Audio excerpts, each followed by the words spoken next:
दुनिया के सबसे अमीर लोगों में से एक ने इंग्लैंड की सारी चॉकलेट्स खरीद लीं। उसने हजारों वर्कर्स को हायर किया सिर्फ इसीलिए ताकि उसकी बेटी को वो गोल्डन टिकट मिल जाए। दुनिया में सिर्फ 5 ही गोल्डन टिकट्स थे। ये टिकट्स बनाए थे सबसे मिस्टीरियस विली वोंका ने। किसी ने कभी नहीं देखा कि फैक्ट्री के अंदर कौन काम करता है। हर दिन वहां से मिलियंस ऑफ टन स्वीट्स निकला करती थी। और अब वोंका ने दुनिया को ये मौका दिया था, जो गोल्डन टिकट जीतेगा वो उसकी फैक्ट्री देखने जा सकेगा और 5 टिकट होल्डर्स में से एक को मिलेगा सबसे बड़ा प्राइस। जैसे ही ये न्यूज़ फैली, पूरी दुनिया पागल हो गई। सब लोग भाग भाग कर वोंका की चॉकलेट्स खरीदने लगे। पहला टिकट जर्मनी के एक मोटे लड़के को मिला। कोई खास टैलेंट नहीं था उसमें, वो बस हमेशा भूखा रहता था। वो चॉकलेट खाते खाते ही टिकट ले आया। बहुत मुश्किल से वो बचा। दूसरा टिकट इंग्लैंड की एक बिगड़ी हुई लड़की को मिला। उसके बाप ने लाख करोड़ खर्च किए और आखिर में टिकट ले ही लिया। तीसरा टिकट अमेरिका की एक लड़की को मिला।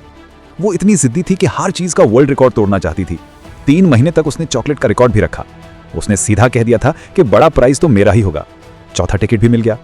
ये एक बहुत तेज लड़की को मिला जो सिर्फ चॉकलेट की प्रोडक्शन टाइमिंग और फैक्ट्री के वेदर को देखकर अंदाजा लगा लेती थी। उसे लगता था ये सब बच्चों का सिंपल सा खेल है। अब सिर्फ एक टिकट रह गया था। एक छोटा सा गरीब लड़का रहता था। उसका घर इतना छोटा और टूट फूट था कि कभी भी गिर सकता था। 7 लोग इसी छोटे से घर में मुश्किल से रहते थे। उसके फादर नॉर्मल मजदूरी करके घर चलाते थे। चार्ली अपने पुराने फोफादर्स की हेल्प से वोंका की फैक्ट्री का एक छोटा मॉडल बनाता रहता था। उसके दादा पहले वोंका की फैक्ट्री में काम करते थे। उन्होंने अपनी आंखों से देखा था कैसे वोंका की स्वीट्स धीरे धीरे दुनिया की सबसे महंगी हो गईं। दादा उससे फैक्ट्री की पुरानी कहानियां सुनाया करते थे। एक बार इंडिया के राजा ने भी वोंका को बुलाया था।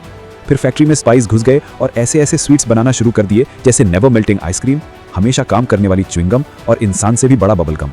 इस धोखे से वोंका गुस्सा हो गया और सब वर्कर्स को निकाल दिया। फैक्ट्री बंद हो गई। सालों बाद फैक्ट्री फिर से चलने लगी, पर कोई वर्कर नजर नहीं आता था। यही सबसे बड़ा राज था। चार्ली के पेरेंट्स हमेशा सोचते रहते कि इसमें क्या सीक्रेट है। एक दिन चार्ली को एक चॉकलेट गिफ्ट मिली। उसके लिए तो ये किसी फेस्टिवल से कम नहीं था, क्योंकि उसे चॉकलेट सिर्फ बर्थडे पर मिलती थी।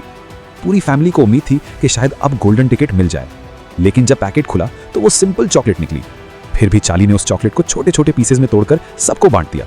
पर दादाजी हार मानने वालों में से नहीं थे। उन्होंने अपनी पुरानी बचाई हुई कमाई निकाली और चार्ली को दी। जा बेटा, एक और चॉकलेट ले आ। पर रिजल्ट फिर से टिकट नहीं आया। चार्ली उदास होकर सपने देखते हुए चल रहा था। अचानक उसे जमीन पर एक नोट मिला, जैसे भगवान ने उसके हाथ में डाल दिया हो।